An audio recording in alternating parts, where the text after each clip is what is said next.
Some secrets die with the people who keep them, but some refuse to stay buried.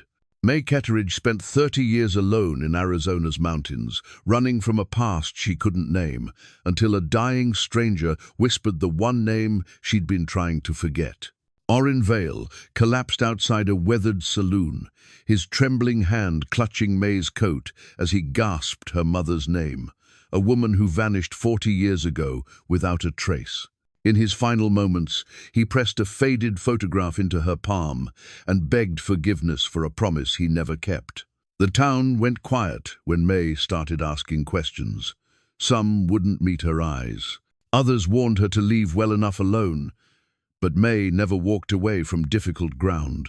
What truth did this man carry to his grave about her mother's disappearance? Before we jump back in, tell us where you're tuning in from, and if this story touches you, make sure you're subscribed, because tomorrow I've saved something extra special for you. The photograph felt heavier than it should have. Mae turned it over in her calloused hands for the dozenth time that evening, studying the creased image by lamplight in her cabin. Her mother stood beside a young man, Orrin Vale. She now knew outside what looked like an unfinished building. Both were smiling, but there was tension in their shoulders, something wary in their eyes, even as they faced the camera.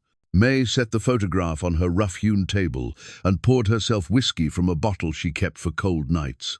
The liquid burned going down, but it didn't warm the chill that had settled in her chest since Orrin's body went still in her arms 3 hours ago. She was 52 years old. She'd guided hunters through Arizona's backcountry for 3 decades, tracking elk and bear through terrain that would kill a careless man. She'd survived winters that froze water in the basin overnight, summers that cracked the earth open. She'd pulled a mountain lion off a client once, taking scars across her forearm that still showed white against her weathered skin. Mae Ketteridge knew how to handle difficult situations. But this she didn't know how to handle. Her mother's name was Lillian Ketteridge, though Mae barely remembered her maiden name before that. The memories were fragments, soft-edged and uncertain. A woman's laugh, hands braiding Mae's hair, the scent of sage soap, then nothing, just the blank space where a mother should have been, and Aunt Cora's tight-lipped silence whenever young Mae asked questions. "Your mama had to go away," was all Cora would say. "Don't pick at old wounds, child." So Mae had stopped picking. She'd grown up in Cora's spare cabin, learned to ride and shoot and trap. And when Cora died during Mae's 20th winter, Mae had simply stayed in the mountains. She'd turned her skills into a living, guiding city men who wanted to feel wild for a week or two. She'd built a reputation for being reliable, taciturn, and uncannily good at finding game.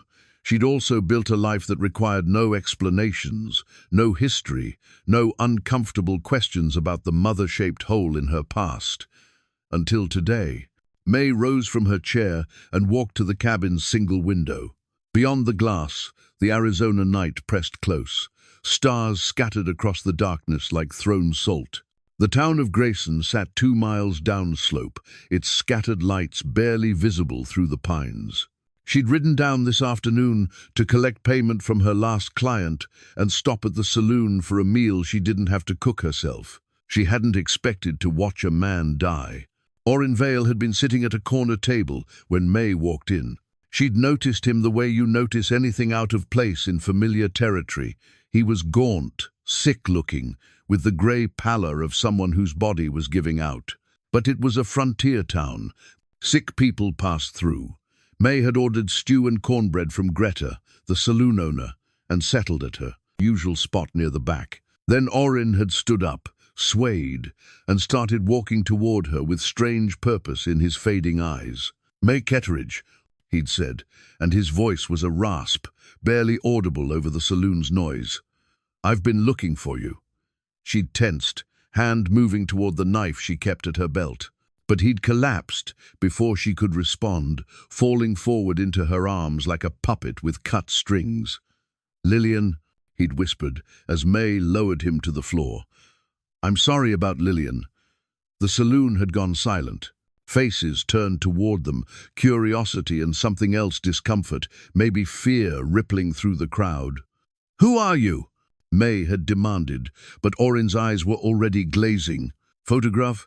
he'd managed, his hand fumbling at his coat. "In my pocket. I tried to keep the promise." Then he'd pressed something into her palm, gasped once more, and died. The photograph. Mae had expected the sheriff to ask questions, to hold an inquest, or at least search the dead man's belongings.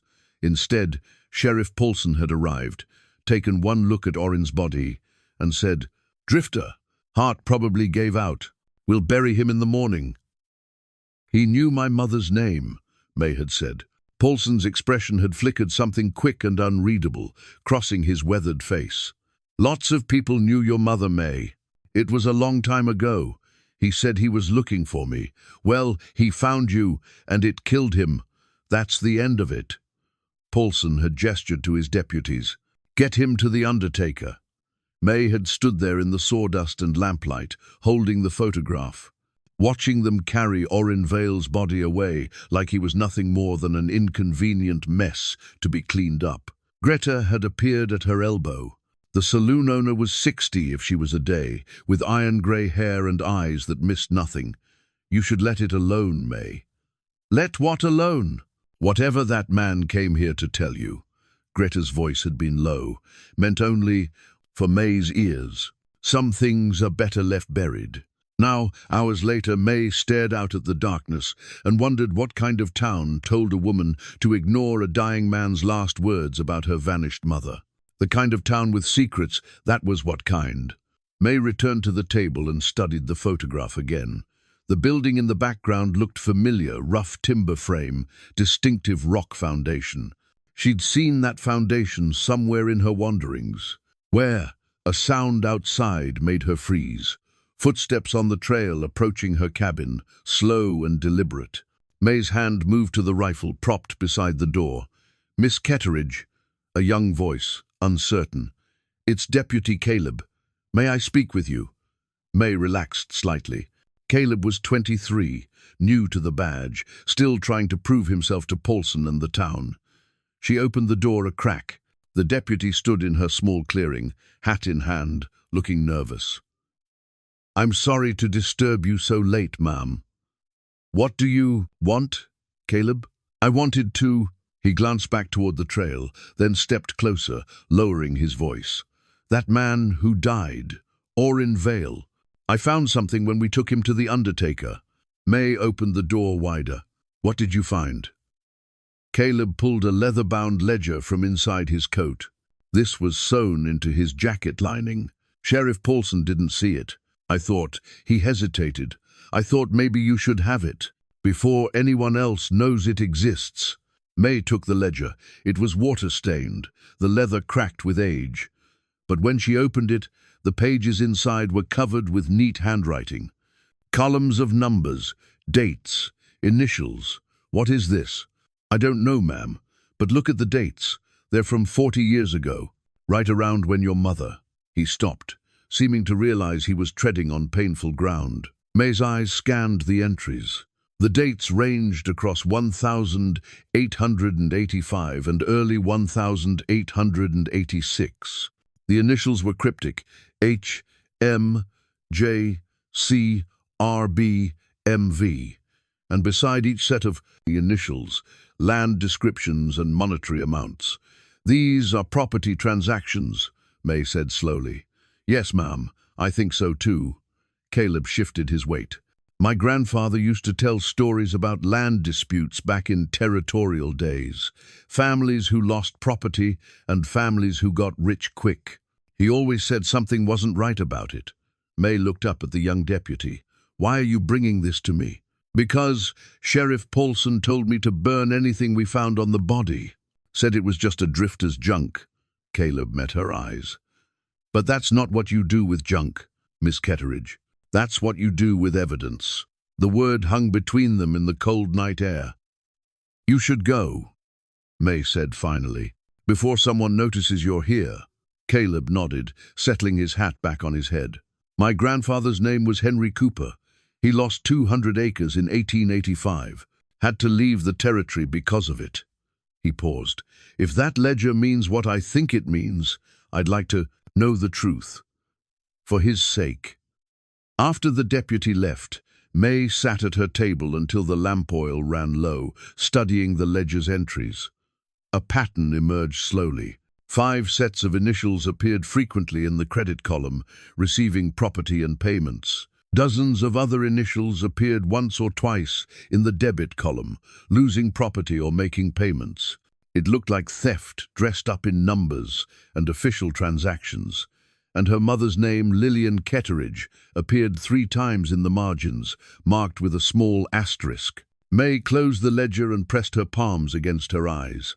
Tomorrow she would ride to the location of that building in the photograph. Tomorrow she would start asking questions that apparently no one wanted her to ask. But tonight, she let herself feel the weight of 30 years of carefully maintained distance. She'd built a life without answers, because answers seemed impossible.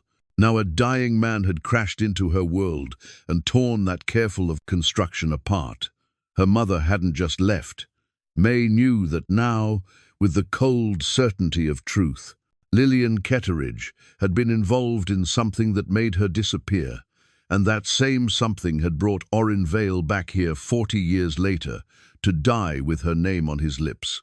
Mae rose and banked the fire in her small stove. She checked the rifle's load and set it within easy reach of her bed. Old habits from years alone in the wilderness, always be prepared for trouble. As she lay down, still dressed, she stared at the rough ceiling beams and thought about the dead rabbit someone had left on her porch 2 winters ago. She'd assumed it was a client's strange idea of thanks. Now she wondered. Warnings didn't always come with clear words attached. Mae rode toward Copper Ridge as dawn broke cold and clear across the mountains. The trail was one she knew well. She'd guided hunters through this territory dozens of times, but she'd never paid attention to the old foundations and abandoned structures that dotted the landscape, remnants of Arizona's territorial past, when mining and land speculation brought floods of hopeful people into unforgiving country. The building in the photograph was located just below Copper Ridge's southern face. Mae found it by memory and instinct, recognizing the distinctive rock formation behind what remained of the structure. Only the foundation stood now, stones carefully laid in a rectangle about 20 by 30 feet. Timbers had rotted away or been scavenged. Whatever this building had been, it had died decades ago. Mae dismounted and ground-tied her horse, then walked the perimeter. The foundation stones were solid work, not the hasty construction of a temporary mining camp. Someone had meant for this building to last. She knelt at the northeast corner where stones had shifted, creating a small gap in the foundation. Inside the gap, protected from weather, she found what she was looking for. A bundle wrapped in oilcloth, wedged between 2 foundation stones. Mae's hands shook slightly as she pulled it free. The oilcloth was brittle with age, but had done its job. Inside was a rolled document, a surveyor's map of the Grayson territory, hand-drawn and annotated with careful detail. The map showed property boundaries, water rights, and mineral claims. But what made Mae's breath catch were the annotations. 2 sets of lines marked each major property, one in black ink labeled Original and another in red ink labeled Territorial, Record 1885. The boundaries didn't match. Mae spread the map on the flat foundation stones and compared it to the entries in Orrin's ledger. The pattern became clear. Original property lines had been redrawn to favor 5 families. The Cooper property, the Deputy Caleb mentioned 200 acres, according to the black lines, reduced to 40 acres in red. That missing land had been redistributed to properties marked HM. HM appeared frequently in the ledger's credit column. Mae pulled the photograph from her pocket and studied it again. Her mother stood beside young Orrin in front of this building. They were documenting something, creating a record. The sound of a horse approaching made Mae roll the map quickly and tuck it inside her coat. She stood as Deputy Caleb rode into the clearing. "I thought I might find you here," Caleb said, dismounting. He looked nervous.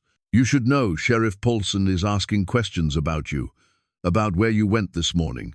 "I'm on my own land," Mae said. "I don't answer to Paulson." "The thing is," Caleb moved closer, voice dropping, "I did some checking last night. That building you were looking at in the photograph, it was the old Territorial Land Office, burned down in 1886, right after my mother disappeared." Mae finished the sentence. Caleb nodded. "Records say it was an accident, lightning strike, but the timing, there's no such thing as convenient accidents." Mae pulled out the map. "Look at this." The deputy studied the surveyor's work, his face darkening as he understood what he was seeing. "This is evidence of systematic fraud. If this map is accurate, dozens of families were cheated out of their property. The question is, who did the cheating?" Mae pointed to the initials marked in red. HM, JC, RB, MV, and one more TP. Those 5 families gained everything the others lost. Caleb traced the lines with his finger. "I recognize these initials. HM is Harlan Moss. He's Judge Moss now. Owns the biggest ranch in the territory. JC would be the Cole family. They control the water rights east of town. RB, that's the Brennan family. They sold their holdings 10 years ago and moved to California, but they were wealthy when they left." "MV?" Mae asked. Caleb's face went pale. "Marcus Vey. Who's that?" "He was the territorial sheriff back then, before Sheriff Paulson." Caleb looked up at Mae. "He was also Paulson's father." The information settled over Mae like snow accumulating on a roof, silent, heavy, building toward collapse. "And TP? I don't know that one," Caleb frowned. "But we can check the land records at the courthouse. If these initials match property transfers, we'll have our proof." Mae rolled up the map. "Orrin Vale was a surveyor, wasn't he? He created this map." "I think so," Caleb said. "And I think your mother worked at the land office. She would have had access to the official records. Between the two of them, they could prove the fraud. So they killed her and burned the evidence." The words came out flat and cold. Mae had known, on some level, that her mother was dead. You didn't vanish for 40 years without explanation unless something terrible had happened. But knowing and saying it aloud were different things. Caleb didn't contradict her. "We need to be careful, Miss Ketteridge. If Judge Moss was involved in this 40 years ago, he's still alive, still powerful. And if Sheriff Paulson's father was part of it, then Paulson has been protecting his father's reputation his whole career." Mae understood now why the sheriff had been so quick to dismiss Orrin's death. He can't let this surface. A noise in the brush made both of them turn. Mae's hand went to her rifle, but it was just a deer, startled by their voices, bounding away through the scrub oak. Still, the reminder was clear. They were exposed here, visible to anyone watching the ridgeline. "We should go," Caleb said. "Separately.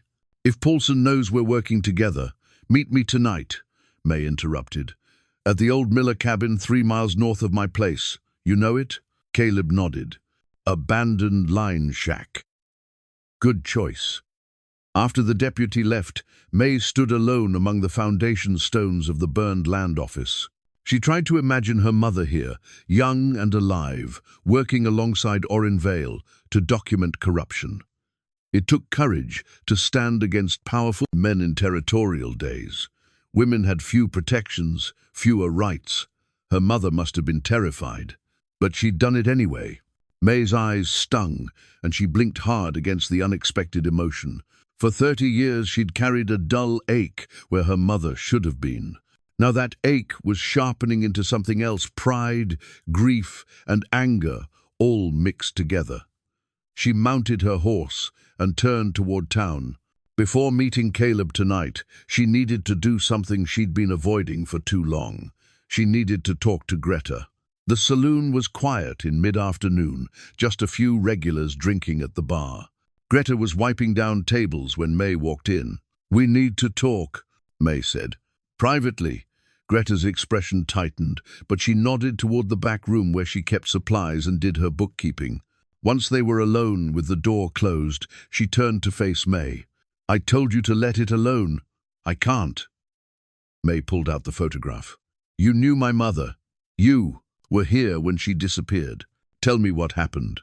It was 40 years ago, Mae. Tell me anyway. Greta was silent for a long moment, her weathered hands gripping the edge of her desk. Finally, she sighed. Your mother was a good woman. She worked at the land office, kept the records. Quiet, careful work. But she saw things that didn't add up. The property transfers. You've been digging. Greta didn't sound surprised. Yes, the transfers. Lillian noticed families losing land they'd held for years, always to the same group of men. She started keeping her own records, comparing them to the official books. When the numbers didn't match, she went to Orrin Vale. He was a surveyor, and more than that, he was a deputy sheriff. She thought he could help her report it properly. What happened? They gathered evidence. That map you probably found, the ledger entries, testimony from families who'd been cheated. They were going to present it to the territorial governor. Greta's voice dropped. But someone found out. The night before Orrin was supposed to leave for the capital, the land office burned. Your mother disappeared the same night, and no one investigated? The territorial sheriff was Marcus Vey, one of the men involved in the fraud. Greta's expression was bitter. He declared it an accident, said Lillian probably died in the fire, though they never found remains. Orrin disappeared too. Everyone assumed he ran because he'd started the fire himself. Mae's hands clenched into fists. The whole town knew this was wrong. Knowing and being able to do something about it are different things, Mae. The 5 families involved controlled everything: the law, the land, the water, the money. People who asked too many questions had accidents or lost their livelihoods. Eventually, everyone learned to keep quiet, including you. Greta met her eyes. I had a business to run and 2 daughters to raise. I made the choice I had to make. Don't judge me for surviving. Mae took a breath, forcing down her anger. Greta was right. Survival in hard country meant making hard choices. Did anyone ever see my mother's body? No. Then how do we know she died? Greta's expression shifted, something like pity crossing her face. Because she would have come back for you, Mae. If she could have. Whatever they did to her that night, she didn't survive it. The simple logic of it hit Mae like a physical blow. Her mother would have come back, unless she couldn't. Where's Orrin been all these years? Mae asked. I don't know, but he came back to die here, and he came back looking for you. Greta moved to a locked cabinet and pulled out a small envelope. He stopped here 2 days before he died. Asked me to give you this if he didn't get a chance to talk to you himself. Mae took the envelope. Inside was a single piece of paper, yellowed with age, covered in Orrin's handwriting. Asterisk, Mae, asterisk, asterisk. If you're reading this, I'm dead. And I didn't get to explain in person. I'm sorry. I've been a coward for 40 years, hiding instead of fighting. Your mother deserved better. Asterisk, asterisk. The map and ledger proved the land fraud, but that's not the whole story. There's something else, something I only discovered recently. Your mother had a secret she was protecting, one that got her killed, and one I've spent decades trying to verify. Asterisk, asterisk. Go to Copper Ridge. Look for the place where 3 pines grow from one root ball on the eastern slope. Underneath, there's a metal box. Inside is the truth about what really happened and why it mattered so much. Asterisk, asterisk. I should have protected her. I should have protected you both. This is the only way I know to make it right. Asterisk, asterisk. I'm sorry I waited so long. Asterisk, asterisk. Orrin Vale times Mae read the letter twice, then looked up at Greta. Did you read this? No, it was sealed. Greta paused. But Mae, you need to understand something. Judge Moss is still alive. Sheriff Paulson is still in power. If you push this, they'll push back. Hard. Let them push. Mae folded the letter carefully and tucked it inside her coat next to the map. She'd already found evidence of fraud. Now Orrin was telling her there was something about her mother's secret, something worth killing for. As she turned to leave, Greta caught her arm. Your mother was brave, braver than I was, but bravery got her killed. Don't let it get you killed too. I'll be careful, Mae said. But as she walked out of the saloon into the harsh afternoon light, she knew careful might not be enough. She was chasing 40-year-old ghosts, and those ghosts were starting to notice. The 3 pines growing from one root ball stood exactly where Orrin's letter described on Copper Ridge's eastern slope, distinctive enough that Mae found them within an hour of searching. The root system must have been massive to support 3 separate trunks, each growing straight and tall. Mae dismounted and began digging at the base of the center trunk. The soil was hard-packed, full of rocks, and she had to use her knife to pry some of the larger stones free. 6 inches down, her blade hit metal. The box was small, perhaps 8 inches square, made of tin that had rusted at the corners, but remained intact. Mae lifted it free and brushed off the dirt. Inside, wrapped in oilcloth, was another letter. Mae's breath caught. The handwriting was different from Orrin's smaller, more careful, unmistakably feminine. Asterisk. To whoever finds this asterisk, my name is Lillian Ketteridge. If you're reading this, something has happened to prevent me from presenting evidence of land fraud to the territorial governor. I've documented everything. The forged transfers, the intimidation, the corruption of official records. But this letter is about something more important. Asterisk. Asterisk. I have 2 daughters. Mae is 4 years old. Lily was born 3 months ago. If I don't survive, please find my girls and tell them their mother loved them and tried to do the right thing. Asterisk, asterisk. The men behind the land fraud are Judge Harlan Moss, H.M., Jacob Cole, J.C., Raymond Brennan, R.B., Marcus Vey, M.V., the territorial sheriff, and Thomas Paulson, T.P., deputy sheriff. They've threatened my children if I testify. Judge Moss specifically said he'd make sure my girls disappeared if I spoke out. Asterisk, asterisk. I've hidden Lily with a trusted friend outside the territory. She'll be safe there. Mae is with my sister Cora. They don't know about her. I'm praying this protects them both. Asterisk, asterisk. To my daughters, if you ever read this, I'm sorry I had to leave you. Know that every choice I made was to keep you safe. The fight for justice isn't worth your lives. Asterisk, asterisk. Be brave, but be careful. Asterisk, asterisk. Your mother. Lillian Times Mae read the letter 3 times, her hands shaking so hard the paper trembled. 2 daughters. Lily was born 3 months ago. She had a sister. The realization crashed over her like a rock slide. Not only had her mother been murdered, but there was another child, a baby, who'd been hidden away to protect her from the men who'd killed their mother. Where was Lily now? Was she still alive? She'd be 40 years old, the same age Mae was. When Cora died, Mae looked through the box again and found one more item. A small wooden horse, hand-carved, simple but carefully made. Attached to it was a note in Orrin's handwriting. Asterisk. For Mae's sister, if I ever find her. Asterisk. Orrin had known about Lily. He'd spent 40 years looking for the baby who'd been hidden away.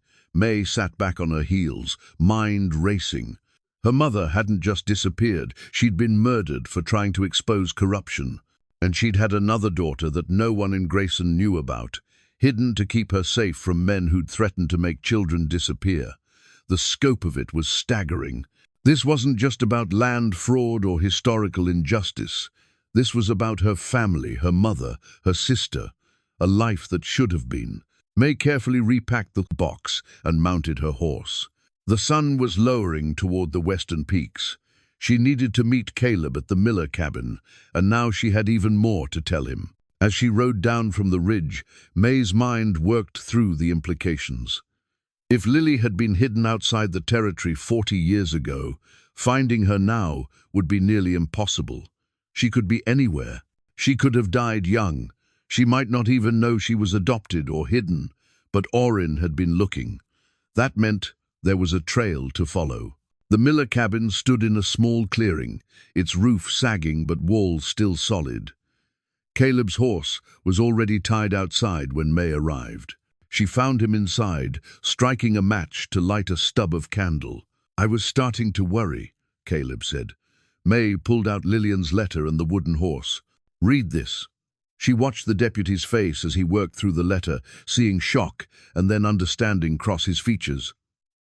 "You have a sister," he said finally. "Somewhere, if she's still alive." Mae took the letter back. "My mother hid her to protect her from Judge Moss and the others.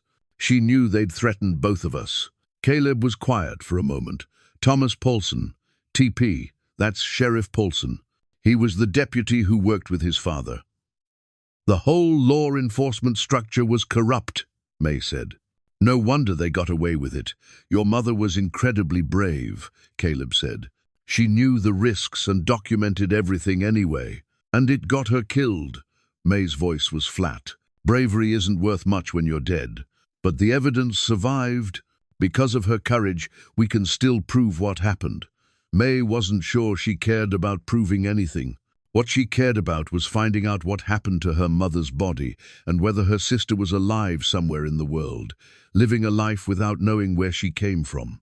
Caleb pulled out a notebook. "I went to the courthouse like we discussed, looked through the property records from 1,885 and 1,886. Every transfer your mother marked in the ledger is there in official documents, notarized and filed properly. On paper, everything looks legitimate, but the surveyor's map shows it wasn't. Exactly. The original boundaries were redrawn, probably by bribing or threatening the surveyor who did the official territorial maps. Then the transfers were documented based on the false boundaries." Caleb flipped through his notes. "I also found something interesting. The clerk who processed all these transfers was named Beatrice Wells.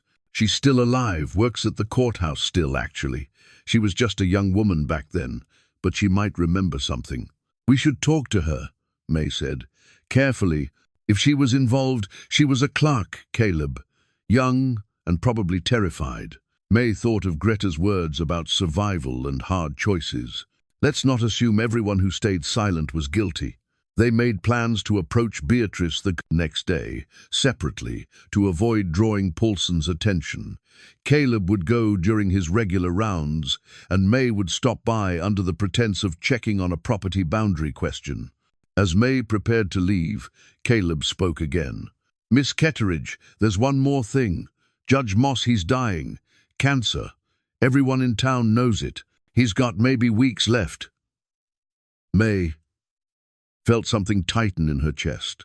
"So the man most responsible for my mother's murder is going to die peacefully in his bed, unless we can prove what he did before he's gone. Justice 40 years late isn't justice, deputy. It's just revenge." "Maybe, but it's something." Caleb met her eyes. "And it might help you find your sister. If Judge Moss knows what happened to the baby your mother hid, he might tell us if he thinks he's dying anyway. Last confessions and all that." Mae considered this. It was true that dying men sometimes unburdened themselves, and if there was any chance Moss knew where Lily had been taken, she had to try. "I'll think about it," she said. Riding back to her cabin in the darkness, Mae felt the weight of everything she'd learned pressing down on her shoulders. A murdered mother, a hidden sister, corruption that had shaped an entire territory, and at the center of it all, powerful men who'd chosen wealth over honor and had been willing to kill to protect their theft. She thought about the wooden horse in her saddlebag, carved for a sister she'd never met. Orrin had carried it for 40 years, holding on to hope that he could make something right. Mae had spent 30 years not hoping for anything except solitude and the reliable rhythms of mountain seasons. Now she had questions that needed answers, and a family she'd never known existed. When she reached her cabin, she found something waiting on her doorstep. a piece of paper weighed down with a rock. The message was brief, printed in block letters to hide the handwriting. Asterisk, stop asking questions, or join you, mother. Asterisk. Mae crumpled the paper in her fist. They were watching her. They knew she was investigating.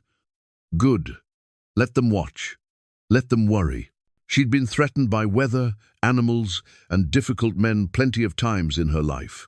She was still here. Mae went inside, barred the door, and loaded both her rifles. Then she sat at her table and began making a list of everything she knew, everything she needed to find out, and everyone who might have answers. At the top of the list, she wrote 2 names, asterisk, Judge Harlan Moss times and times Lily Ketteridge asterisk. One was the man who'd destroyed her family. The other was the family she might still be able to find. Mae approached the courthouse the next morning with the survey map rolled under her arm, playing the role of a property owner with boundary questions. The building was territorial-era sandstone, solid and imposing, with the American flag snapping in the wind above its entrance. Inside, the clerk's office was quiet. An elderly woman sat at a desk near the window, sorting through documents with meticulous care. Her hair was white, but her eyes were sharp behind wire-rimmed spectacles. "Miss Wells?" Mae asked. The woman looked up. "That's right. How can I help you?" "I have some questions about property boundaries, old territorial records." Mae set the rolled map on the desk. "I'm Mae Ketteridge. I own the cabin property up on the North Ridge." Something flickered in Beatrice Wells's expression, recognition, and with it, wariness. "Ketteridge, I knew your mother." "Did you?" Beatrice's hands stilled on the documents. She glanced toward the door, then back to Mae. "What kind of questions do you have?" Mae unrolled the surveyor's map, keeping her voice casual. "I found this old map, and the boundaries don't match what's in the current county records. I'm trying to figure out which one is accurate." Beatrice leaned forward to study the map. Mae watched her face carefully. The old woman's expression didn't change, but her fingers trembled slightly as she traced the property lines. "Where did you get this?" Beatrice asked quietly. "Does it matter?" "It might." Beatrice looked up at Mae. "This is Orrin Vale's work. I'd recognize his drafting anywhere. He was the most careful surveyor I ever knew. You remember him?" "I remember everything about that year." Beatrice's voice was barely above a whisper. 1,885. Your mother and Orrin tried to stop something terrible, and it cost them everything." Mae felt her pulse quicken. "Tell me what you know." Beatrice glanced at the door again, then made a decision. She stood, walked to the door, and locked it. Then she pulled the window shade down. "I was 22 years old," Beatrice said, returning to her desk. "Fresh from my father's farm, thrilled to have a respectable job in town. I processed land transfers and filed documents. I didn't understand what I was filing. Not at first." "When did you realize?" "Your mother came to me one evening, after everyone else had gone home. She'd been comparing records, checking old surveys against new ones. She asked me if I remembered processing certain transfers I did. She asked if I'd noticed anything unusual about them. I hadn't, but once she pointed it out, I couldn't unsee it." Beatrice pulled a key from around her neck and unlocked a drawer in her desk. From inside, she withdrew a folder. "I kept copies. Not of everything, but enough. I told myself it was just being thorough, following proper procedure. Really, I think I knew even then that something was wrong." She spread several documents on the desk. Mae recognized the initials from Orrin's ledger, HM, JC, RB, MV, TP, each appearing on multiple property transfers. "The same 5 families," Mae said. "Always the same 5. They'd buy property for far less than it was worth, sometimes from people who'd owned the land for years. When I checked the surveys, the boundaries had shifted. Property that was supposed to be 200 acres became 40. Water rights that belonged to one family suddenly belonged to another." Beatrice's voice was bitter. "I was filing theft, over and over, and I didn't have the courage to stop it. You were young and powerless, Mae said. What could you have done? What your mother did, stood up and said, "This is wrong." Beatrice touched the documents gently. Lillian was older than me, maybe 30. She had you, I remember you coming to the office sometimes, a little girl with your mother's dark hair. She was so careful with you, so protective. Mae's throat tightened. She had almost no memories of her mother being protective or careful, just the absence. What happened the night she disappeared? I don't know all of it. Your mother and Orrin were preparing to present their evidence to the territorial governor. They documented everything: false surveys, forged transfers, intimidated families. It was damning evidence against some of the territory's most powerful men.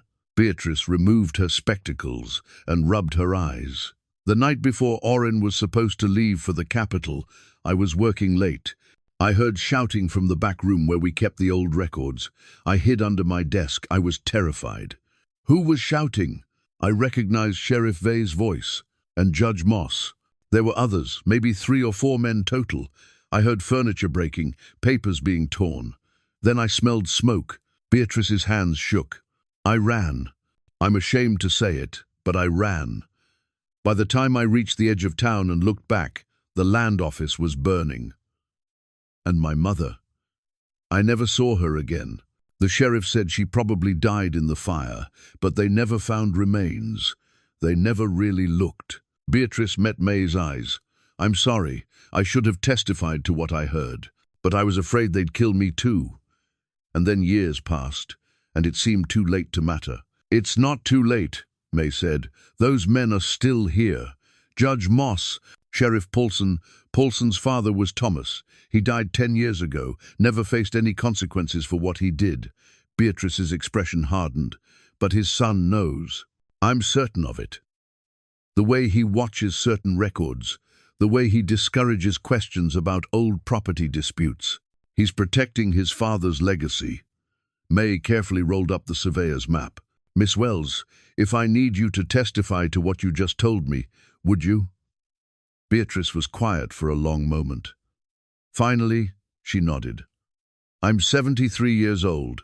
I've kept this secret for 40 years, and it's eaten at me every single day. Yes, if it means getting justice for your mother, I'll testify, even knowing it might put you in danger. I'm old, Miss Ketteridge. I've got less to lose than I did at 22. Beatrice managed a tired smile. And maybe it's time someone in this town had the courage your mother had. Mae left the courthouse with Beatrice's copies tucked inside her coat, alongside all the other evidence she'd gathered. The pieces were coming together: fraud, murder, conspiracy spanning decades. But she still didn't know what had happened to her sister. As she walked toward the livery where she'd left her horse, a voice called out, "Mae Ketteridge." She turned to see a middle-aged man approaching, well-dressed in a suit that marked him as someone prosperous. She didn't recognize him. "I'm Samuel Moss," he said. "Judge Moss's grandson. I hear you've been asking questions about old property records." Mae's hand moved subtly toward the knife at her belt. "What if I have? My grandfather would like to speak with you." Samuel's expression was unreadable. "He's dying, as you may have heard. He has something he wants to say before he goes."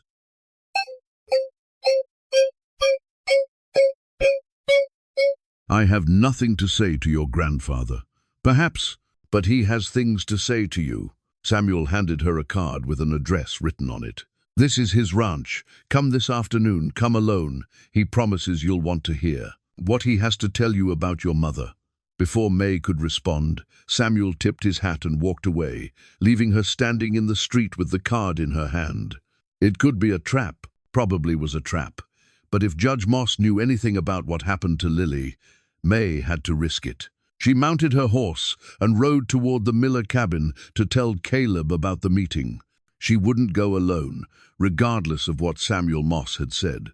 Caleb could stay out of sight but nearby, ready to help if things went wrong. The cabin was empty when she arrived, but she found a note tucked under a rock by the door. Asterisk, Miss K, had to respond to incident near the coal ranch. Sheriff's orders. We'll find you tonight. Be careful. C times May crumpled the note. Convenient timing. Sending Caleb away right when Samuel Moss appeared with his invitation. She was on her own. May checked the load in her rifle and the knife at her belt. Then she turned her horse toward Judge Moss's ranch, following the directions on the card Samuel had given her. The ranch sat in a valley below the northern hills, sprawling and prosperous. Cattle grazed on grassland that stayed green even in late fall, evidence of the water rights Moss had stolen 40 years ago. The house was 2 stories, stone and timber, with a wide porch that spoke of wealth and permanence. Samuel met her at the door. "Thank you for coming. My grandfather is in his study. Please follow me." May followed Samuel through a well-appointed house, her boots loud on polished wood floors. They passed a parlor where a woman sat reading Samuel's wife, May assumed, and a dining room set for supper. Judge Harlan Moss's study was at the back of the house, lined with law books and maps. The man himself sat in a leather chair near the window, gaunt and yellow-skinned, clearly in the final stages of his illness. But his eyes were still sharp when he looked at May. "Miss Ketteridge, thank you for accepting my invitation." "I didn't accept. I came to hear what you have to say about my mother." May remained standing, refusing the chair Samuel offered. "Direct. I appreciate that." Moss waved a hand at his grandson. "Leave us, Samuel." "Grandfather, leave us. This is between me and Lillian's daughter." After Samuel reluctantly left, closing the door behind him, Moss studied May in silence. Finally, he spoke. "You look like her.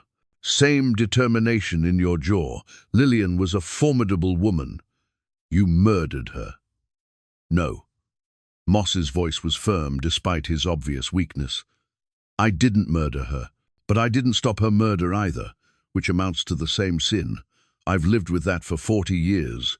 May waited, refusing to make this easier for him. "Your mother discovered the land fraud. She and Orrin Vale documented everything, every false survey, every forged transfer, every intimidated family. They were going to expose us all, destroy the foundations of wealth and power we'd built." Moss coughed. The sound wet and painful.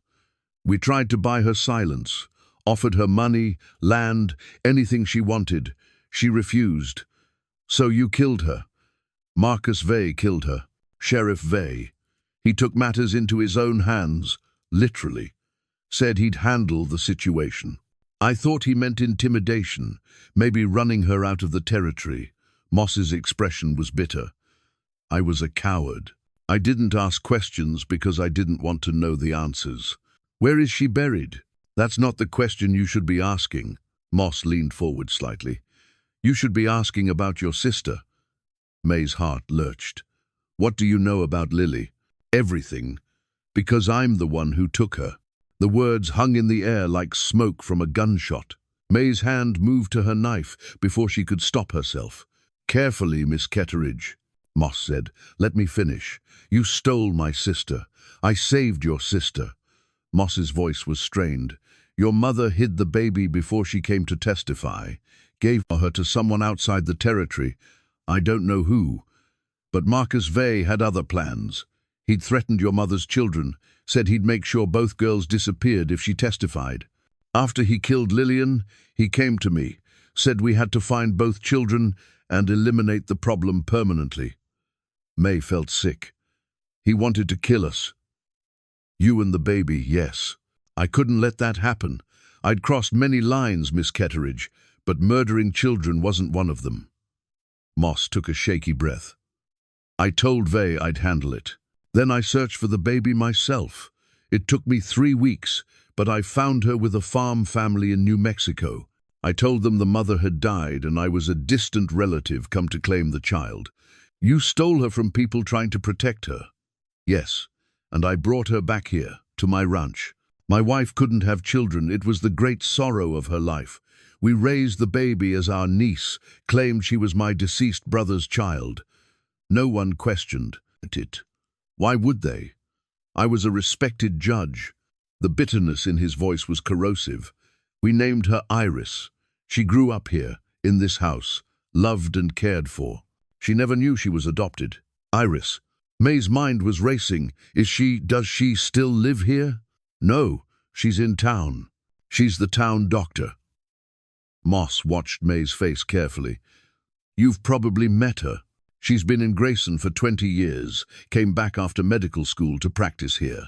Mae had met the town doctor, a calm, competent woman in her 40s who'd once treated Mae for a knife wound after a hunting accident. She'd never looked closely at the doctor's face, never thought to see her mother's features there. You raised my sister as your own daughter. I raised her as my own because the alternative was letting Marcus Vale kill her. Moss's eyes were cold. Don't mistake what I did for pure villainy, Miss Ketteridge. I saved her life. I gave her advantages she never would have had. Iris has had a good life education, respect, a meaningful career, built on lies and stolen land and my mother's murder. Mae's voice shook with rage. You think that makes you noble? You stole her identity. You let her believe your lies her whole life. Yes, I did all of that. Moss didn't look away. And now I'm dying. And I'm telling you the truth because you deserve to know what happened to your family. What you do with that truth is your choice. Where's my mother buried? Angel's Rest. It's a box canyon on my property, about 3 miles northeast of here. There's a large pine tree at the northern end. Your mother is buried beneath it. Moss's voice was hollow. Marcus Vale killed her, and I helped him hide the evidence. Another sin to add to my collection. Mae stood frozen, torn between rage and grief. Everything she'd imagined about her mother's fate was true, and somehow worse than she'd feared. Why are you telling me this now? Because Orrin Vale came back. I saw him in town before. He died. Recognized him, even after 40 years. I knew he was looking for you, probably to tell you everything. Moss shifted painfully in his chair. I have weeks left, maybe less. My grandson will inherit this ranch and the wealth I built on blood and theft, but he doesn't know how I built it. He's a good man, better than I ever was. He doesn't deserve to have this stain on his future. You're trying to protect him. I'm trying to prevent more damage. If you pursue this publicly, Samuel and his family will suffer for my crimes. They're innocent. So is Iris. She had no part in what we did. Moss pulled an envelope from his pocket and held it out. This is my full confession. Everything I just told you, written and signed. Take it. Use it however you see fit. But I'm asking you to consider the cost to people who weren't born when your mother died. Mae took the envelope but didn't open it. You want me to stay quiet? I want you to choose what justice means to you. Exposure and punishment, or truth and closure. Moss's eyes held hers. I can't undo what was done, but I can give you the answers you've been searching for. Answers don't bring my mother back. They don't give me the 40 years I lost with my sister. No, they don't. Moss closed his eyes briefly. I deserve your hatred, Miss Ketteridge. I deserve worse. But Iris deserves better. She's devoted her life to helping people, healing them. She's good in ways I never was. Learning the truth about her origins will destroy her. Maybe she deserves to know where she came from. Maybe, but that's your choice to make, not mine. You're her sister. You're the only family she has left. Moss's breathing was labored now. I've made my confession. Do with it what you will. Samuel appeared at the door, worry clear on his face. Grandfather, you need to rest. Mae stepped back.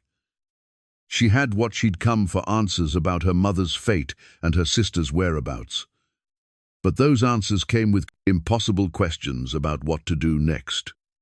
One more thing, Moss said as Mae turned to leave. In my safe, there's a locket, gold, heart-shaped, with the initials LK. Your mother's locket. I kept it, I'm not sure why. Maybe as penance. It belongs to you and your sister now. Samuel will give it to you. Mae left without responding. Outside, the afternoon sun was too bright, too normal for the weight of what she'd learned. She mounted her horse mechanically, her mind churning. Her sister was alive. Her sister was in Grayson, had been here for 20 years, had treated Mae's wounds without either of them knowing they shared blood. But her sister believed she was Harlan Moss's niece, believed she'd grown up in a respectable family, believed the lies that had shaped her entire life. What was the right thing to do? Destroy Iris's world with truth? Or let the lies continue to protect her from devastating knowledge? Mae rode toward Angel's Rest. She needed to see where her mother was buried. She needed to stand in the place where Lillian Ketteridge's life had ended and decide what honoring that life meant now. The Box Canyon was exactly where Moss described. Mae found the large pine tree easily. It stood alone at the canyon's end, its roots spread across rocky ground. This was a beautiful place, peaceful and isolated. Another cruel irony. Mae dismounted and knelt beside the tree. The ground looked undisturbed, but she knew better. Her mother's bones lay here, hidden for 40 years while life went on in Grayson as if nothing had happened. "I'm sorry," Mae whispered. "I'm sorry you died alone. I'm sorry I couldn't help you." The wind moved through the pine branches, a sound like sighing. Mae thought about her mother's letter. Asterisk, "Be brave, but be careful." Asterisk, Lillian had understood that bravery had costs. She'd chosen to fight, knowing it might kill her, but she'd hidden her children first to protect them from those costs. Now Mae had to choose. Fight for public justice and expose everything, hurting innocent people in the process, or find another way to honor her mother's courage. She sat beneath the pine tree as the sun moved across the sky, working through the implications. Judge Moss's confession gave her ammunition. Beatrice's testimony would corroborate the fraud. Orrin's evidence documented everything. She could destroy the families who'd benefited from theft and murder. But she'd also destroy Samuel Moss's family, and he hadn't been born when the crimes occurred. She'd destroy Iris's identity and medical practice, perhaps drive her from town. Was that justice, or just revenge? Mae thought about the wooden horse in her saddlebag, carved for a sister she'd never met. Thought about Orrin Vale spending 40 years searching, trying to fulfill a promise. Thought about her mother hiding a baby to save her life. All of that courage and sacrifice, what would honor it best? She didn't have an answer yet. But she knew she needed to talk to Deputy Caleb, and she knew she needed time to think. As the sun touched the western mountains, Mae rode back toward town. Behind her, Angel's Rest held its secret. A little longer. Mae found Deputy Caleb at the sheriff's office after dark. He was alone, filling out paperwork by lamplight. "I need to talk to you," Mae said from the doorway. Caleb looked up, relief crossing his face.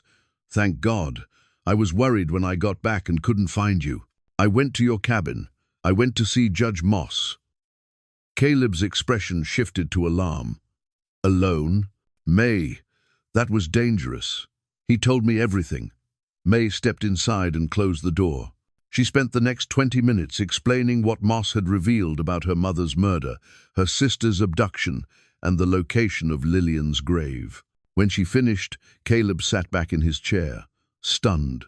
"Your sister is Dr. Hyland. I've known her for years. She treated my father when he had pneumonia last winter. She doesn't know who she really is. Are you going to tell her?" "I don't know." Mae pulled out Moss's written confession. "He gave me this, complete admission of guilt. With this and Beatrice's testimony, we could expose everything." Caleb read through the confession carefully. "This is damning. It implicates Sheriff Paulson's father directly in murder. It details the entire land fraud scheme." He looked up. "With this, we could get the territorial marshal involved, maybe even get some of the stolen property returned to families, and destroy Iris's life in the process. She deserves to know the truth. Does she? She's devoted her life to helping people. Finding out everything she believed about her identity is a lie. How does that help her?" Mae's voice was raw. "My mother hid her to protect her. Maybe keeping her protected means not telling her." Caleb was quiet for a moment. "What about justice for your mother? For all the families who lost everything. I don't know, Mae admitted. That's why I came to you. You've got a stake in this too. Your grandfather lost land to these men. What do you think justice looks like? Before Caleb could answer, the office door opened. Sheriff Paulson walked in, stopping short when he saw Mae. Miss Ketteridge, what brings you here so late? Mae's hand moved subtly toward her knife, but Caleb spoke first. She's reporting some suspicious activity near her cabin. I'm taking a statement. Paulson's eyes narrowed. He knew they were lying. Mae could see it in his face, but he couldn't prove it. I see.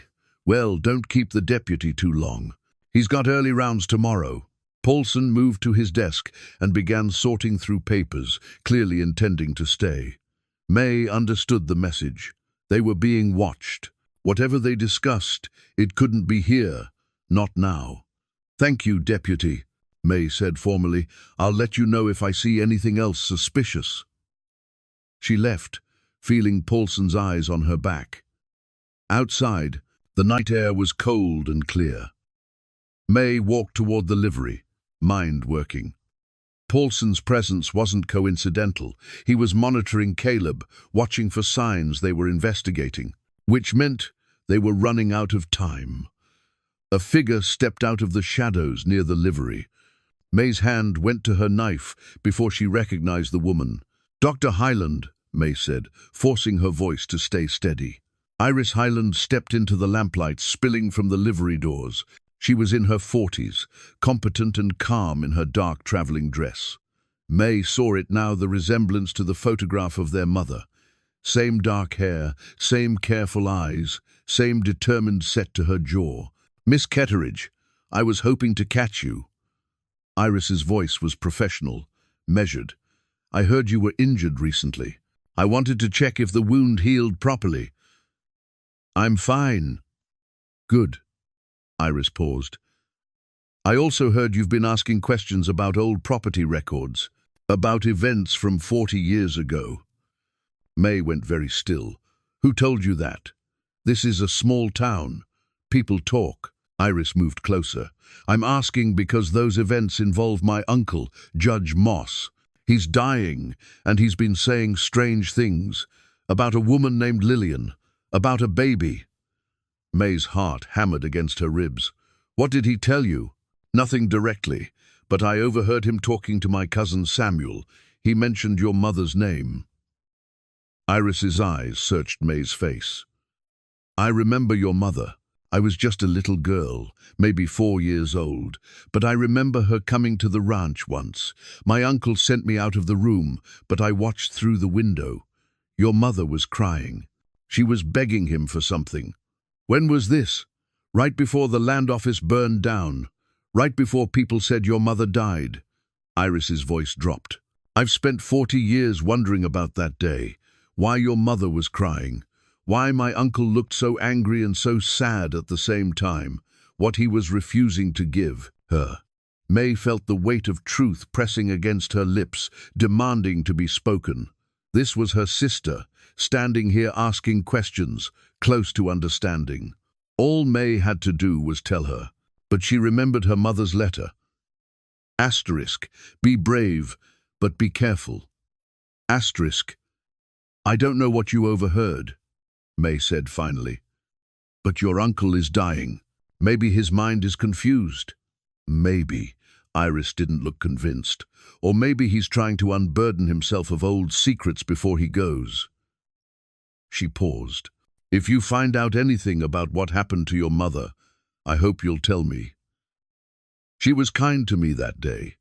Even though she was upset, I'd like to know she got justice. After Iris left, Mae stood in the cold darkness, shaking. Her sister had been right there, asking questions, wanting answers. And Mae had lied to her. She retrieved her horse and rode slowly toward her cabin. The night felt heavier than usual, full of questions that had no good answers. When she reached the cabin, she found someone waiting on her porch. Not Caleb this time, Greta, the saloon owner, wrapped in a heavy shawl against the cold. We need to talk, Greta said.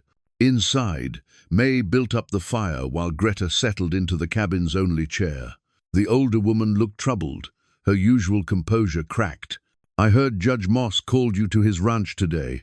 News travels fast. It always does, especially when it involves powerful men and old murders."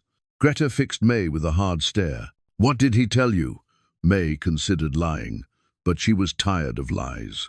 She told Greta everything about Iris being her sister, about Marcus Vale murdering her mother, about the confession Moss had given her.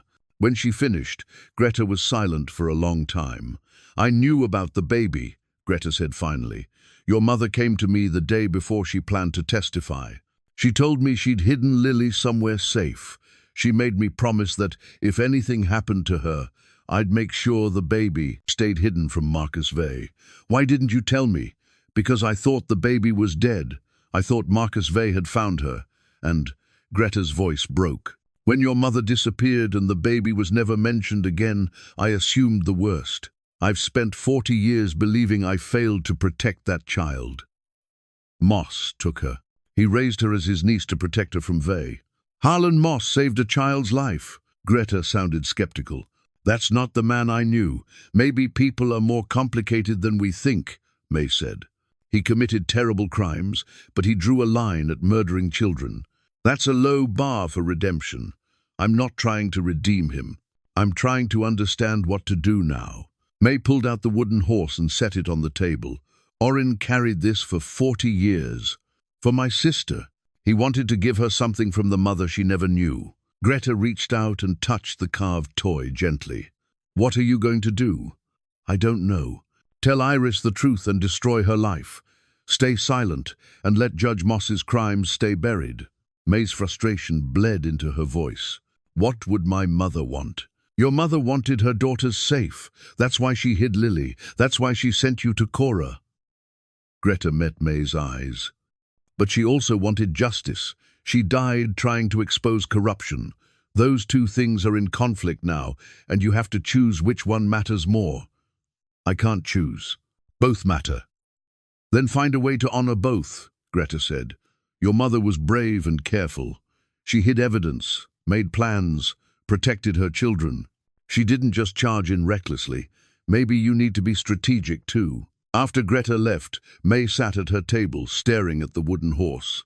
The confession, her mother's letter, all the pieces of a 40-year-old tragedy laid out before her. She thought about Deputy Caleb's grandfather, forced from his land, about Beatrice, carrying guilt for 40 years, about Orrin, searching until his death for a child he'd failed to protect. She thought about her sister, living a good life, helping people, unaware of the truth. And she thought about her mother, buried in a hidden canyon, unmourned and unavenged. What would strategic justice look like? Mae pulled out paper and began making notes. Plans within plans, the way her mother must have done. Find a way to honor both safety and truth, both protection and justice. It would require courage and care in equal measure. Just like her mother, Mae spent 3 days working out the details of her plan before she acted. 3 days of careful thought, gathering evidence and making arrangements. She met with Beatrice again, collecting more documents. She rode to Angel's Rest and confirmed the location where her mother was buried. She sent a carefully worded telegram to the Territorial Marshal's office in Phoenix, and she watched Dr. Iris Highland from a distance, studying the life her sister had built without knowing where she came from. On the 4th morning, Mae rode into Grayson with purpose. Her first stop was Judge Moss's ranch. Samuel Moss met her at the door, surprise evident on his face. "Miss Ketteridge, I didn't expect. I need to see your grandfather one more time. He's very weak. This won't take long." Samuel led her to the study, where Moss sat as before, even more diminished than he'd been a few days ago. Death was close. Now Mae could see it in his labored breathing and grey complexion. "Miss Ketteridge," Moss rasped, "have you decided what to do with my confession?" "I have." Mae pulled a chair close so she could speak quietly. "I'm going to use it, but not the way you think," she explained her plan. As she talked, Moss's expression shifted from wariness to something almost like respect. "That's clever," he said when she finished. "Your mother would be proud of you. My mother would rather be alive." "Yes, she would." Moss closed his eyes briefly. "Will you do something for me after I'm dead?" "That depends on what it is. Tell Iris the truth. Not now, while I'm alive, to see her pain. But after, she deserves to know where she came from." Moss's voice was barely audible. "And tell her that raising her was the only truly good thing I ever did. I loved her like a daughter because that's what she was. That part wasn't a lie. You stole her from people who were protecting her. I know, but I gave her everything I could. It doesn't undo the theft, but it's not nothing either." Moss opened his eyes again. "I'm not asking for forgiveness, Miss Ketteridge. I'm asking you to let my daughter know she was loved, even if the foundation was rotten." Mae didn't promise anything. She took the locket Samuel had retrieved from the safe, her mother's gold heart-shaped locket with the initials LK, and left. Her next stop was the sheriff's office. Paulson was out, which was what Mae had hoped for. She found Deputy Caleb alone. "I need your help," Mae said. "And I need you to trust me even when you don't understand what I'm doing." She explained her plan. Caleb listened, his expression growing increasingly concerned. "Mae, this is risky. If Paulson finds out, he's going to find out. That's part of the plan." Mae pulled out all the evidence. She'd gathered the surveyor's map, Orrin's ledger, Moss's confession, her mother's letter, Beatrice's copies of the fraudulent transfers. "I need you to take all of this to the territorial marshal. Today. Tell him everything. The marshal's office is in Phoenix. That's 3 days' ride." "I know, which means you need to leave now." Mae pressed the documents into his hands. "This is bigger than Grayson, bigger than Sheriff Paulson's father's reputation. This is territorial fraud that affected dozens of families. The marshal will want to investigate. What are you going to do while I'm gone?" "I'm going to make sure certain people know an investigation is coming. Give them time to decide how they want to handle it." Mae met his eyes. "Some of them will try to run. Some will try to destroy evidence. But some might decide confession is better than prosecution. You're stirring up a hornet's nest." "Good. It's been quiet too long." After Caleb left, riding hard toward Phoenix, Mae went to the courthouse. She found Beatrice and told her what was coming. "The marshal will want your testimony," Mae said. "Are you still willing?" Beatrice's hands trembled, but her voice was steady. "Yes, it's time. Some people in town will be angry. You might lose friends. I lost myself 40 years ago when I stayed silent. I'd like to find her again before I die." Beatrice managed a small smile. "Besides, I'm old. What are they going to do to me?" Mae's third stop was the saloon. She found Greta serving lunch to a handful of customers. "Walk with me," Mae said quietly. Outside, away from listening ears, Mae told Greta about the marshal's investigation. Things are going to change in Grayson. Families who've held power for decades are going to face questions. Some of them won't take it well. You're warning me to be careful. I'm warning you that standing with me might be dangerous." Greta's expression hardened. "I should have stood with your mother 40 years ago. I won't make that mistake twice."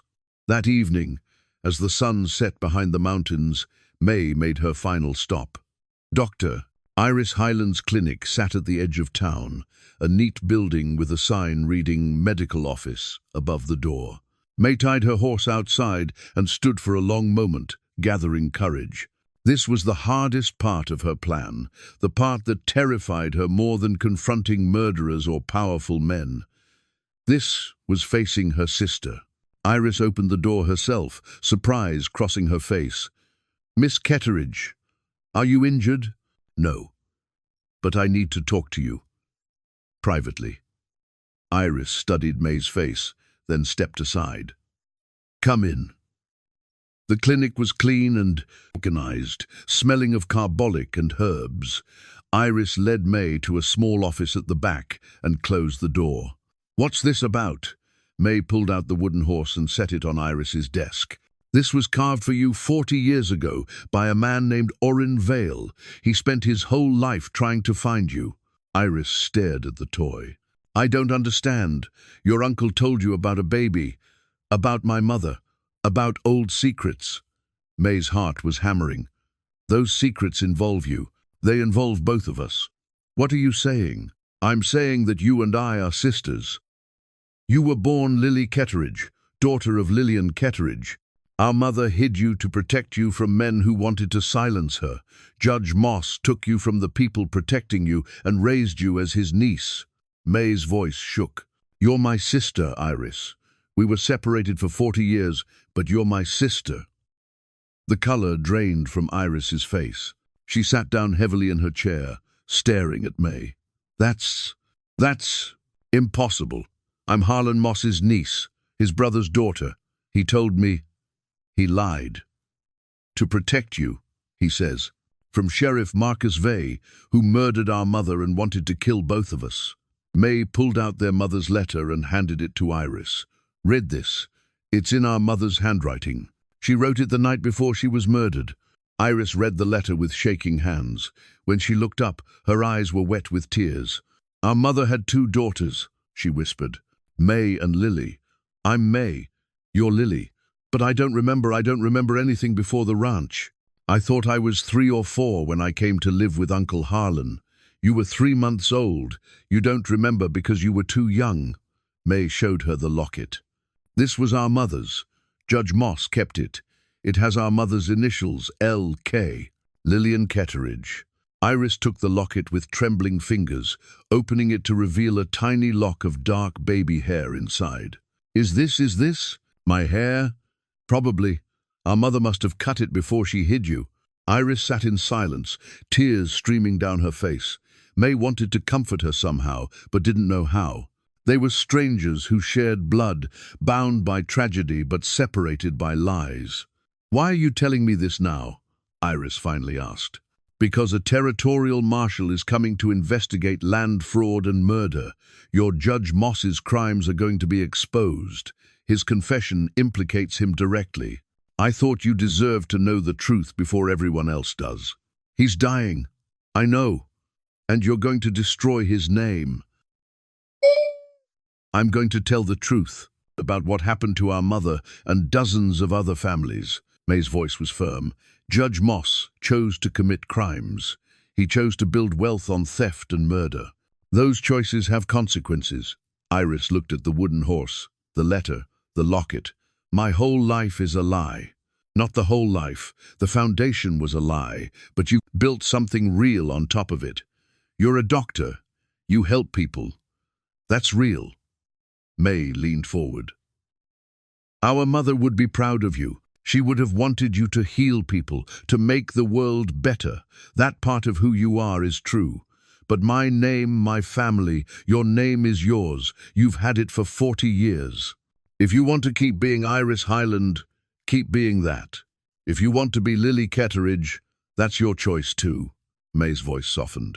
You get to decide who you are. But you deserve to know where you came from. Iris wiped her eyes. Do you want to? She couldn't seem to finish the question. I don't know what happens next, Mae admitted. We're strangers. We should have had 40 years as sisters, but we didn't. I don't know if we can build something now, but I wanted you to know the truth. I wanted you to have these things that belong to our mother. She placed the locket and the wooden horse on Iris's desk, standing to leave. Wait, Iris said. What was she like? Our mother? Mae paused, trying to find words for fragments of memory. I was only 4 when she disappeared. I remember her hands braiding my hair. I remember her laugh. I remember feeling safe when she was near. She swallowed hard. And I remember, after she was gone, feeling like part of me was missing. Like there was a hole that never filled in. I have the same feeling, Iris whispered. I always thought it was because my parents died. But maybe it was her. Maybe I remembered her somehow. Maybe. They stood in silence, 2 sisters separated by time and lies, trying to bridge a gap 40 years wide. "The Marshal's investigation," Iris said. "It's going to hurt Samuel and his family, my cousin's children. They're innocent. I know. But I can't protect them at the cost of letting our mother's murder go unanswered." Mae met her sister's eyes. "Justice isn't clean. Someone always pays a price. I just tried to make sure the people who pay are the ones who deserve to." Iris nodded slowly. "I understand. I don't like it, but I understand." Mae left the clinic feeling wrung out and exhausted. She'd told her sister the truth. Now they both had to live with the consequences. As she rode back toward her cabin in the darkness, Mae thought about her mother's courage and care. Lillian had tried to protect both her daughters while still fighting for justice. She'd hidden Lily and sent Mae to safety. But she'd also documented evidence and prepared to testify. Mae was trying to honor both impulses, protect the innocent and expose the guilty. Whether she'd succeeded, only time would tell. Behind her, Grayson's lights twinkled in the darkness, a town built on blood and theft, about to face its past. The territorial marshal arrived in Grayson 6 days after Deputy Caleb delivered Mae's evidence. His name was Thomas McBride, a lean man in his 50s, with iron-grey hair and the patient eyes of someone who'd spent decades untangling complicated crimes. Mae met him at the courthouse, where he'd set up a temporary office. Beatrice was already there, her testimony recorded in careful longhand by the marshal's clerk. "Miss Ketteridge," McBride said, shaking her hand, "Deputy Cooper gave me your evidence. Impressive work.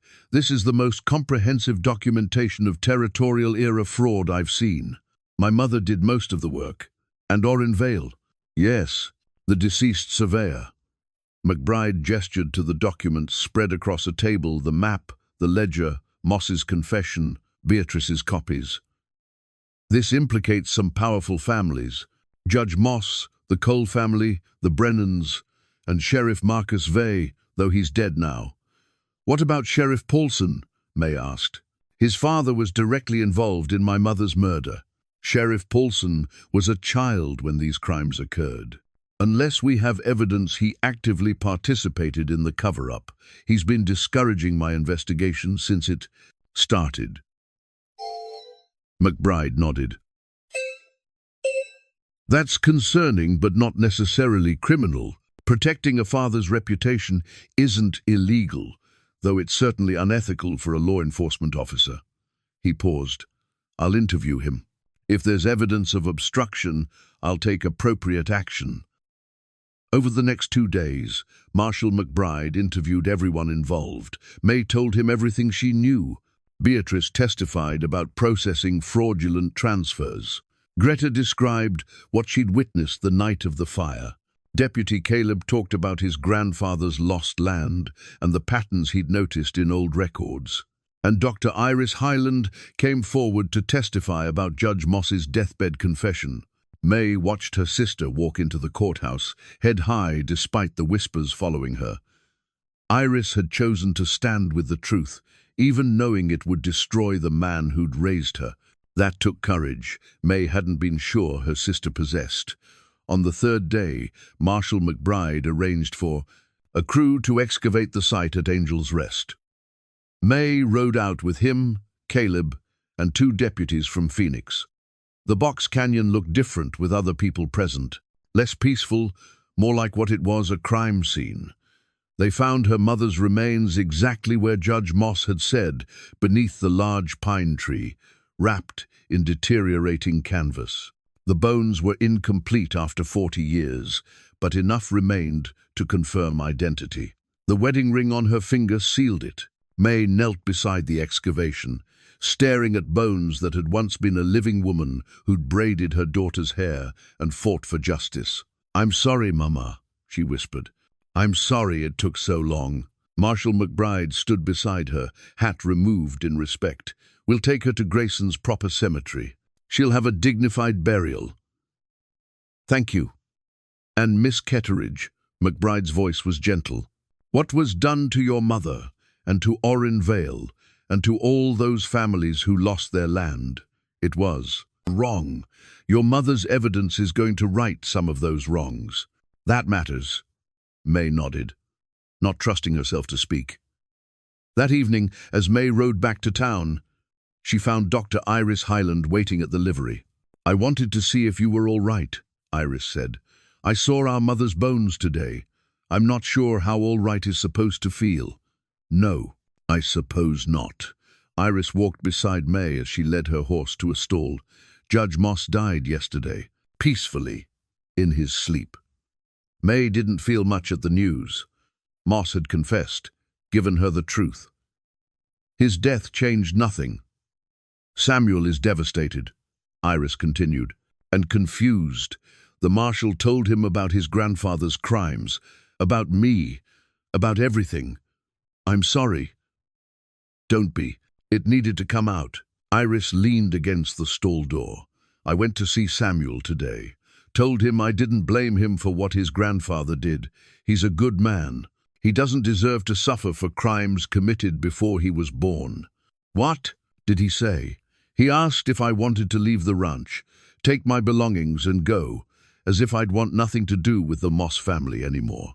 Iris's voice was sad. "I told him the ranch was the only home I've ever known, and he was the only family I'd known for 40 years. That matters, even if the foundation was built on lies." "So you're staying?" "I don't know. Samuel is talking about selling the ranch, using the money to compensate families who were defrauded. The Cole family is doing the same. They're old now, the original generation dead, and the children want to make amends." Iris smiled slightly. "Your investigation is changing things, Mae. People are choosing honesty over covering up." Mae felt something loosen in her chest. That was more than she'd hoped for. Not just punishment for the guilty, but restitution for the wronged. "What about you?" Iris asked. "What happens next for you?" "I don't know. I've spent 30 years alone in these mountains. I'm not sure I know how to be anything else." "You could try being someone's sister." The words were tentative, hopeful. Mae looked at Iris, at her sister, really looked at her for the first time. She saw their mother's features, but she also saw a woman who'd built a life of helping people, who'd chosen truth when lies would have been easier, who'd offered comfort when her own world was falling apart. "I could try," Mae said, "if you're willing to be patient with me. I'm not good at family. Neither am I. We can figure it out together." They stood in the dim livery, two women bound by blood and tragedy, beginning to build something that might eventually resemble family. Over the following week, Marshal McBride's investigation progressed. Sheriff Paulson was removed from office pending inquiry into his conduct. Deputy Caleb was appointed acting sheriff. The Cole and Moss families began the process of identifying families who'd been defrauded and arranging compensation. And on a cold November morning, Lillian Ketteridge was laid to rest in Grayson's cemetery with dignity and honor. Half the town attended the funeral.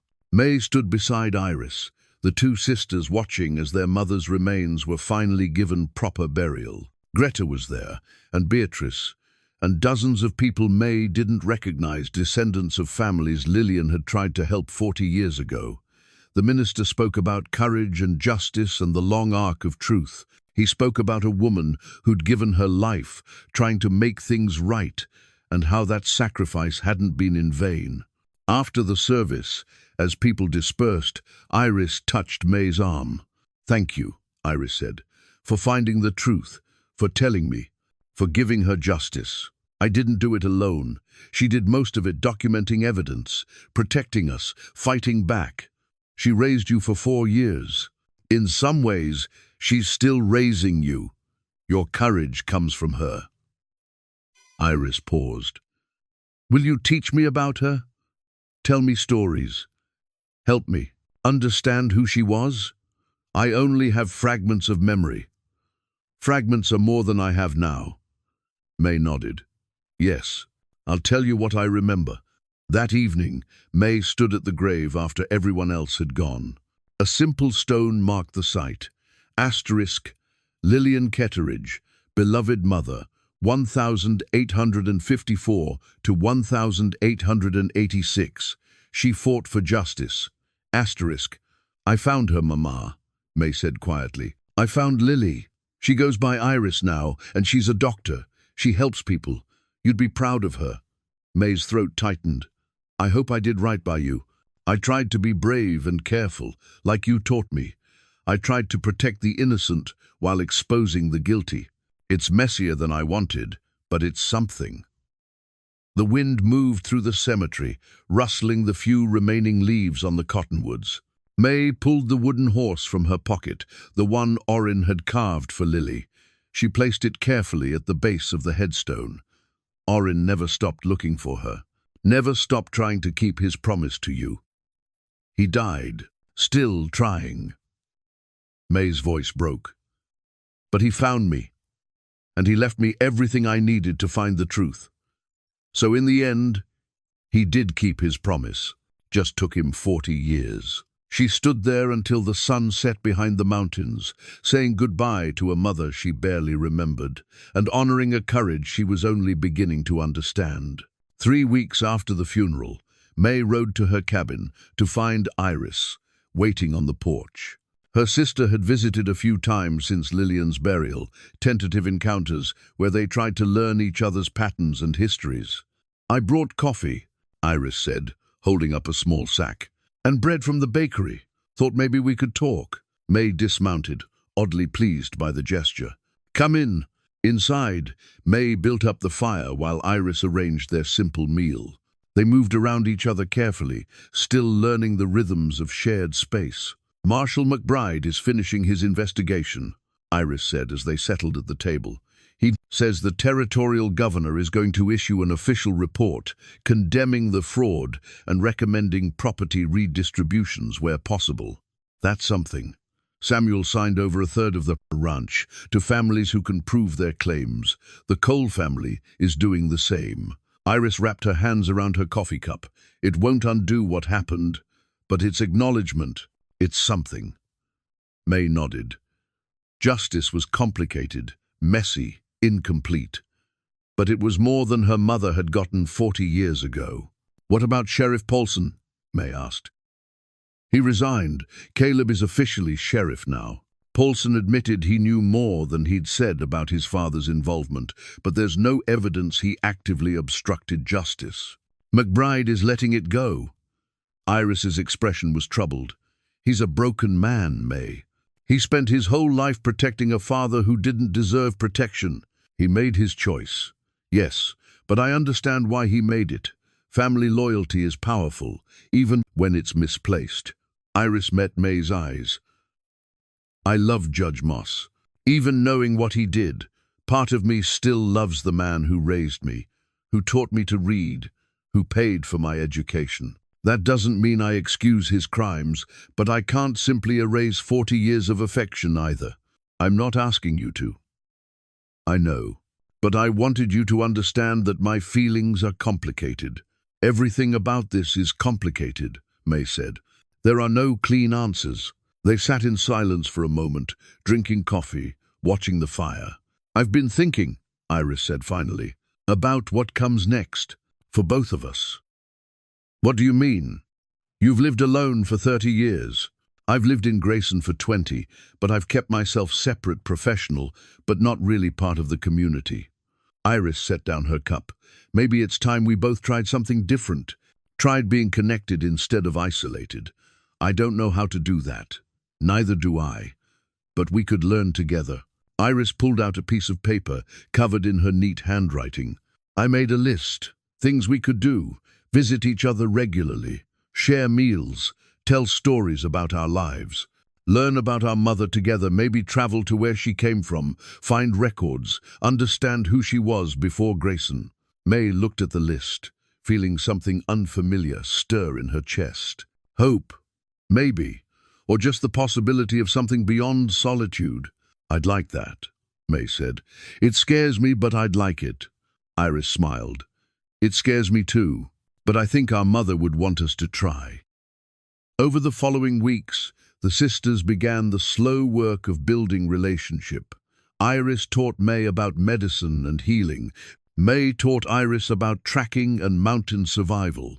They visited their mother's grave together every Sunday, bringing wildflowers and news of their progress. And slowly, carefully, they began to feel like family. 2 months after Lillian's funeral, Deputy Caleb, now sheriff, Caleb stopped by Mae's cabin with news. The territorial governor signed the restitution order, he said. 43 families are getting land back, or monetary compensation. My grandfather's land is being returned to my family, what's left of us anyway. He'd be proud of you, Mae said. I hope so. Caleb paused. There's something else. The governor wants to recognize your mother's courage. They're naming the new territorial courthouse after her, the Mae Ketteridge building, for justice and integrity. Mae felt tears sting her eyes. She'd have been embarrassed by that. Maybe, but she earned it. Caleb handed Mae an official-looking document. This is the proclamation. I thought you and Dr. Highland would want to see it. Mae read the formal language, praising her mother's courage in exposing corruption and noting that her documentation had led to the largest property fraud case in territorial history. It wasn't enough, nothing could be enough, but it was. Acknowledgement. It was her mother's name honored instead of erased. Thank you, Mae said. After Caleb left, Mae rode to Grayson to show Iris the proclamation. They read it together in Iris's clinic, both women crying quietly. She did it, Iris whispered. She fought them and won. Just took 40 years and 2 daughters she never got to know. But we're here. We're carrying on what she started. Iris took Mae's hand. That's worth something. Mae squeezed her sister's hand, feeling the connection between them fragile still, but growing stronger. They were Mae Ketteridge's daughters, separated by lies but reunited by truth. They were survivors of a tragedy that had tried to erase their family but had failed. They were sisters, learning how to be family after 40 years apart. And they were alive, free, together, everything their mother had fought to give them. 4 months after Mae Ketteridge's funeral, spring came to the Arizona mountains with a rush of snowmelt and wildflowers. Mae stood in Grayson's cemetery, watching workers install the new gravestone she and Iris had commissioned.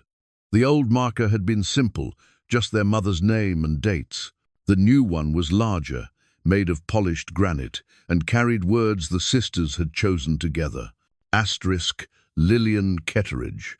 Beloved Mother 185-41886, she fought for justice and protected her daughters. Her courage echoes through generations. Asterisk Iris stood beside Mae, both women quiet as the workers secured the stone in place. It's good, Iris said finally. Yes. Do you think she'd approve? Mae considered the question. I think she'd tell us not to waste money on fancy stones. Then she'd cry because she was touched. She'd be complicated about it. Iris laughed softly. People usually are. The workers finished and departed, leaving the sisters alone with their mother's memory. They'd fallen into the habit of these weekly visits, bringing news and flowers, sitting in companionable silence. Samuel finalized the land transfers, Iris said. The last of the restitution payments went out yesterday. Between his family and the Coles, they've returned over 3,000 acres and paid compensation for what couldn't be returned. That's significant. Yes, the town is different now. People talk more openly about what happened. It's like we've all exhaled after holding our breath for 40 years. Iris paused. Samuel asked me to stay on at the ranch, says it's my home regardless of blood or law. I told him I'd think about it. What are you leaning toward? I'm not sure. Part of me wants to stay, it's the only home I've ever known. But part of me wonders if I should make a clean break, build something new. Iris glanced at Mae. What do you think? I think home is complicated. It's about place, but also about belonging. Mae chose her words carefully. You belonged at that ranch for 40 years. That's real, even if the beginning was false. But you also belong here, with me, building something new. Maybe you don't have to choose one or the other. Split my time? Why not? Keep the good parts of what you had.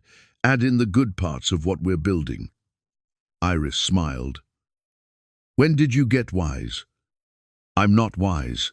I'm just old enough to know that life is rarely either or. Mostly it's both and. They placed fresh wildflowers at the base of the headstone mountain columbine and Indian paintbrush, flowers their mother would have known. I've been thinking about Orrin Vale, Mae said. He spent 40 years searching for you, carrying guilt about our mother's death. He died still trying to make it right. He did make it right. His evidence helped you find the truth. But he died alone, believing he'd failed. Mae touched the gravestone. I wish I could have told him we found each other, that his efforts mattered. Maybe he knows, Iris said softly. Maybe wherever he is, he can see that the promise was kept. They stood together. As the afternoon light shifted, two women connected by blood and tragedy and the slow, difficult work of building family from fragments.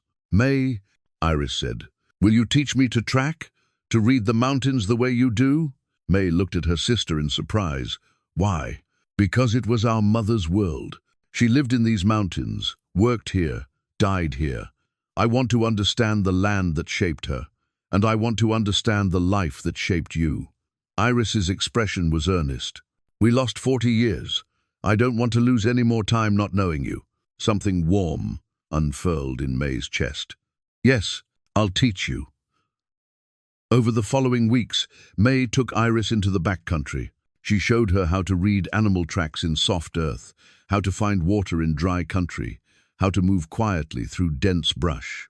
Iris was clumsy at first, city-trained and clinic-bound, but she learned with determination that reminded Mae of their mother. One evening, as they made camp in a high meadow, Iris asked, "What's your best memory of her? Of our mother?" Mae poked at their campfire, thinking. There was a morning I must have been 3 or 4. She woke me before dawn, wrapped me in a blanket, and carried me outside. We sat on the porch watching the sun come up over the mountains. She didn't say anything, just held me while the world turned light. I felt completely safe. That's beautiful. What about you? Do you have any memories of her at all? I don't know if it's a real memory or something I've constructed, Iris admitted, but sometimes I dream about hands braiding my hair, gentle and careful, and a voice singing something soft. It might not be her, but I like to think it is. Maybe it is. You were 3 months old when she hid you. Maybe some part of you remembers. They sat in silence, watching stars emerge in the darkening sky. I've been thinking about the future, Iris said. About what I want my life to be now that I know the truth. And I want to be a good doctor. I want to help people the way our mother tried to help people, standing up for what's right, even when it's difficult. Iris looked at Mae. And I want to be a good sister. I want us to build something real together. We are building something real. I know, but I want to be intentional about it. Not let time just pass, but actively choose to be family. Iris's voice was firm. We were robbed of 40 years. I won't let us waste what we have left. Mae felt tears prick her eyes. Our mother would be proud of you. Of both of us, Iris corrected. She'd be proud of your courage in pursuing the truth. She'd be proud that we found each other. She'd be proud that we chose connection over isolation. The next morning, they rode back to Grayson together. Mae had agreed to have dinner at Iris's house, a small thing, but significant. They were building routines, creating patterns of connection that would weave them together over time. As they approached town, they could see the new territorial courthouse under construction, its foundation already laid. The Mae Ketteridge building, a permanent reminder that courage mattered, that fighting for justice left echoes. Look, Iris said, pointing. They've put up the sign. Mae looked. In large letters above the construction site, asterisk, future home of the Mae Ketteridge Territorial Courthouse. Asterisk, she's not forgotten, Iris said. No, she's not. They rode into Grayson side by side, two sisters who'd been separated by murder and lies, but were choosing to be family despite it all. The town watched them pass, seeing not just Mae Ketteridge, the solitary guide or doctor, Highland, the respected physician, but something new, two women connected by blood and courage, carrying forward their mother's legacy. At the cemetery entrance, Mae paused. "I'll see you at dinner." "Yes." And Mae, Iris smiled. "Thank you for finding me, for telling me the truth even when it was hard, for being my sister. Thank you for being willing to build something new." They separated, each to their own work, but with the knowledge they'd reconvene that evening. It wasn't the childhood they should have had, wasn't the family their mother had wanted to give them, but it was something, and it was theirs. Mae spent the afternoon guiding a client through familiar mountain trails, her mind only half on the work. The other half was thinking about family dinners and sister relationships and the strange gift of finding connection after 30 years of solitude. That evening, she cleaned up and rode to Iris's house, a neat cottage behind the clinic. Iris met her at the door, apron on, flower in her hair. "I'm attempting to make bread," Iris said. "It might be terrible." "I brought whiskey," Mae said, "in case we need to wash away the taste." They laughed together, easy and natural, and Mae realized this was what family felt like: comfortable imperfection, shared meals, gentle teasing. Inside, over slightly dense bread and roasted vegetables, they talked about small things. Patients Iris had treated, wildlife Mae had seen, plans for summer. Nothing profound, but everything significant because it was shared. "I've decided to stay at the ranch," Iris said, "at least for now. Samuel has been talking about turning part of it into a kind of memorial, a place to document the land fraud and honor the families who were hurt. He wants to make sure this history isn't forgotten." "That's good work. I thought I might help. Use my medical training to document the health impacts of displacement and poverty on the affected families. Make it clear that fraud doesn't just steal property, it steals futures." Iris met Mae's eyes. "Turn our family's tragedy into education. That seems like something our mother would approve of. She'd love it." Later, as Mae prepared to leave, Iris walked her to the door. "Same time next week?" Iris asked. "Yes, and maybe—" Mae hesitated. "Maybe you could come to my cabin sometime. See where I live. Stay overnight if you want. Experience the mountains properly." Iris's face lit up. "I'd like that." Mae rode home under a sky full of stars, feeling something she hadn't felt in 30 years: anticipation for the future. Not just survival, not just getting through, but actual hope for what might come. At her cabin, she found a letter waiting, left on her doorstep. It was from Marshal McBride. "Miss Ketteridge, **. The territorial governor has asked me to extend his gratitude for your role in exposing the land fraud case. Your mother's evidence, combined with your determination to find the truth, has resulted in the largest property restitution in territorial history. **. I wanted you to know that your mother's documentation has been preserved in the territorial archives. Future generations will be able to see her courage and meticulous work. She will not be forgotten. **. You have honored her memory with integrity and dodent grace. **. Respectfully, Thomas McBride, Territorial Marshal × Mae, set the letter on her table beside the wooden horse and her mother's locket. 3 objects that represented 40 years of tragedy and, finally, resolution. She thought about Orrin Vale, dying in her arms with her mother's name on his lips.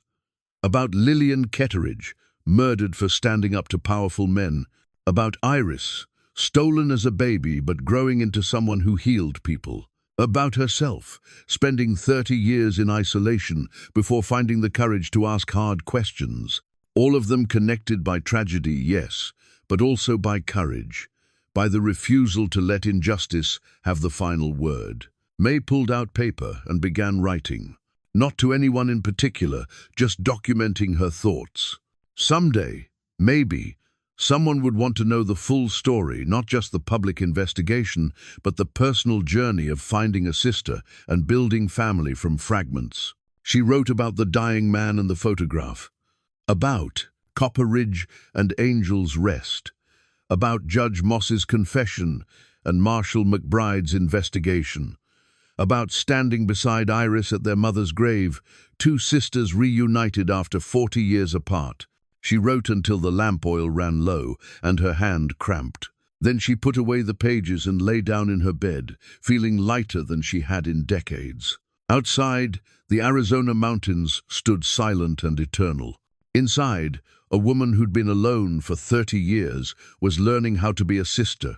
Spring turned to summer. Mae taught Iris about mountain weather and wilderness survival. Iris taught Mae about medicine and caring for others. They visited their mother's grave every week without fail, bringing news of their progress. The Mae Ketteridge courthouse was completed in August, a beautiful building that honored their mother's name and legacy. Mae and Iris attended the dedication ceremony together, standing side by side as the territorial governor spoke about courage and justice. "Your mother changed this territory," the governor said.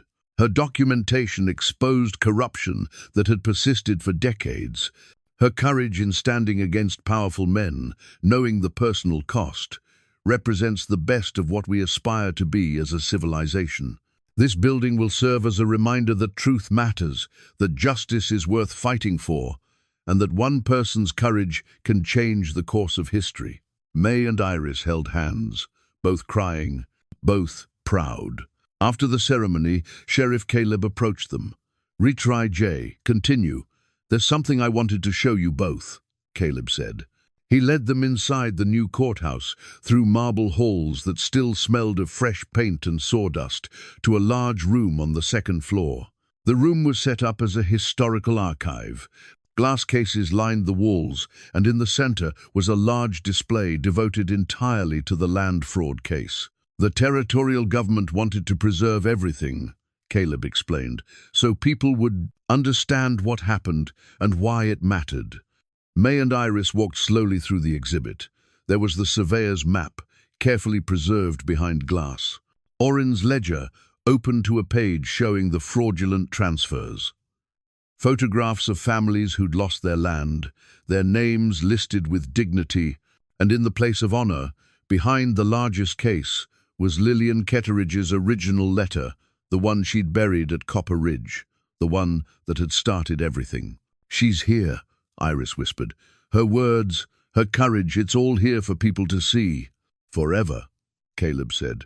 "This room will be maintained as long as the courthouse stands. Your mother's story will be told to every generation." Mae stood before her mother's letter, reading the familiar words through the glass. Asterisk, "Be brave, but be careful." Asterisk, the advice had guided her through the investigation, through the confrontation with Judge Moss, through the decision about when to tell Iris the truth. She'd be embarrassed by all this attention, Mae said. "Probably," Iris agreed. "But she'd also be glad the truth came out. That families got justice, that her daughters found each other."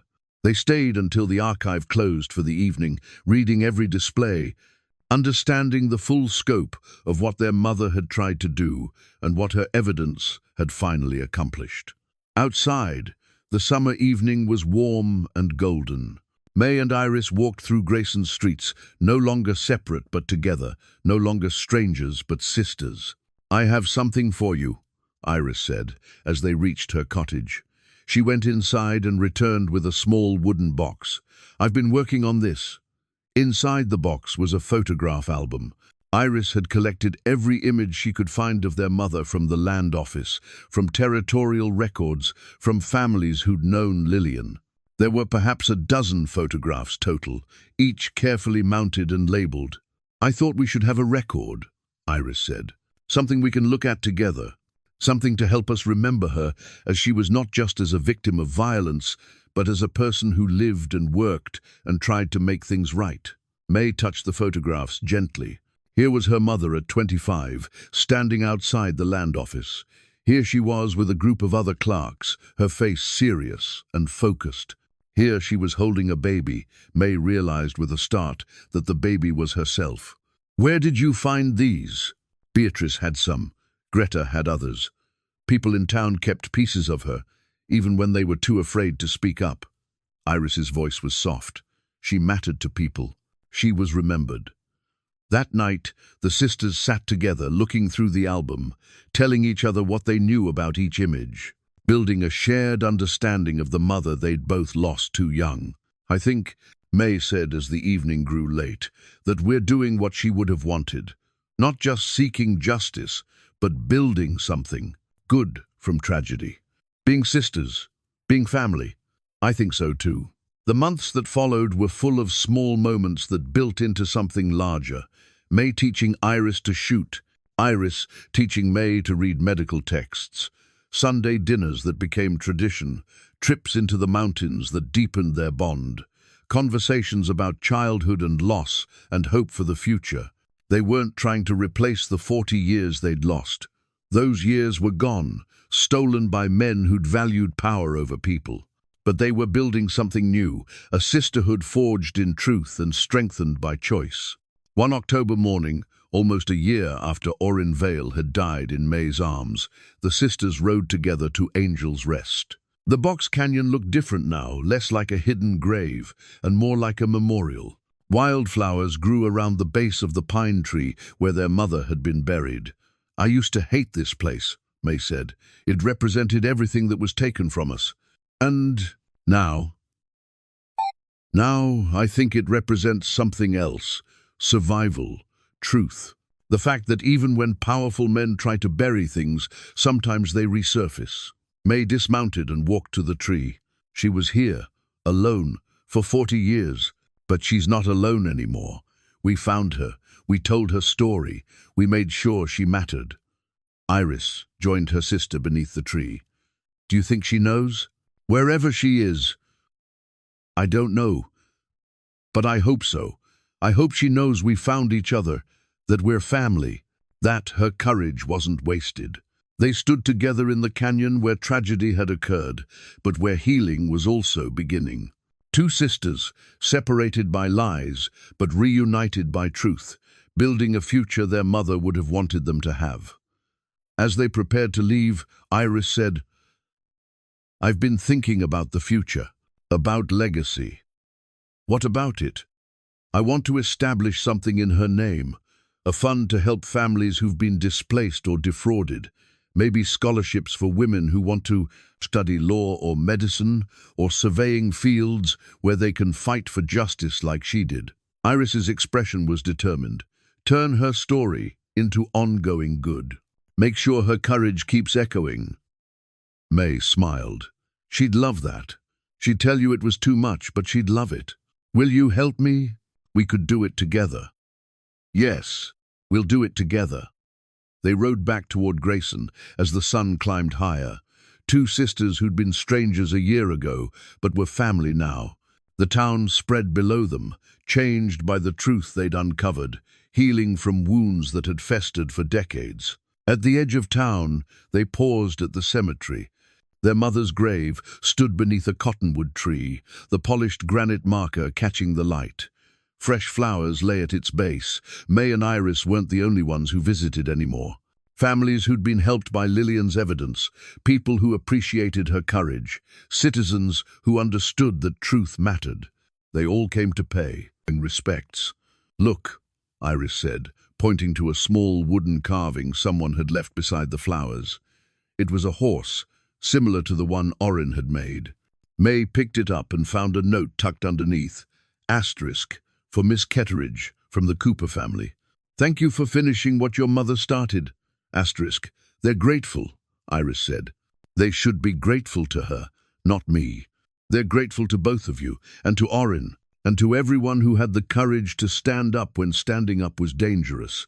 Iris touched Mae's shoulder. "That's what legacy means. Courage that inspires more courage. Truth that enables more truth." Mae carefully placed the carved horse back beside the flowers. "Let's go home." Your cabin or my cottage? Doesn't matter. They're both home now. As they rode away, Mae looked back once at the grave. In her mind, she could see her mother clearly, not from memory, but from the photographs and stories and evidence that had been preserved. Lillian Ketteridge, brave and careful, fighting for justice, protecting her children, refusing to let powerful men silence her. "Thank you, Mama," Mae whispered, "for everything you did, for the courage you showed, for the daughters you protected. We're together now. We're family. You won the fight. It just took 40 years to see the victory." The wind moved through the cemetery, rustling the cottonwood leaves, carrying Mae's words away into the Arizona sky. And in that moment, Mae felt something settle inside her, the restless, aching loneliness that had defined her for 30 years finally easing. She wasn't alone anymore. She had a sister. She had purpose. She had peace. The wooden horse from Orrin sat on her cabin mantel now, beside her mother's locket and a photograph of Lillian that Iris had given her.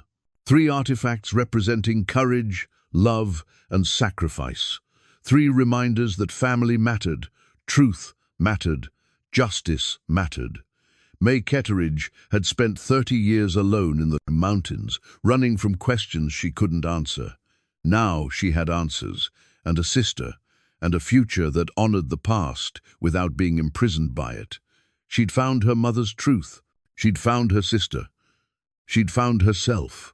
And that, Mae thought as she and Iris rode toward town together, was the best kind of justice. Not just punishment for the guilty, but restoration for the innocent. Not just exposure of crimes, but healing of wounds. Not just looking backward at tragedy, but building forward toward hope. Her mother would be proud, Orrin would be relieved, and Mae, for the first time in 30 years, was at peace. The story that had begun with a dying man's whisper had become a story of family found, courage honored, and justice, finally, imperfectly, beautifully served.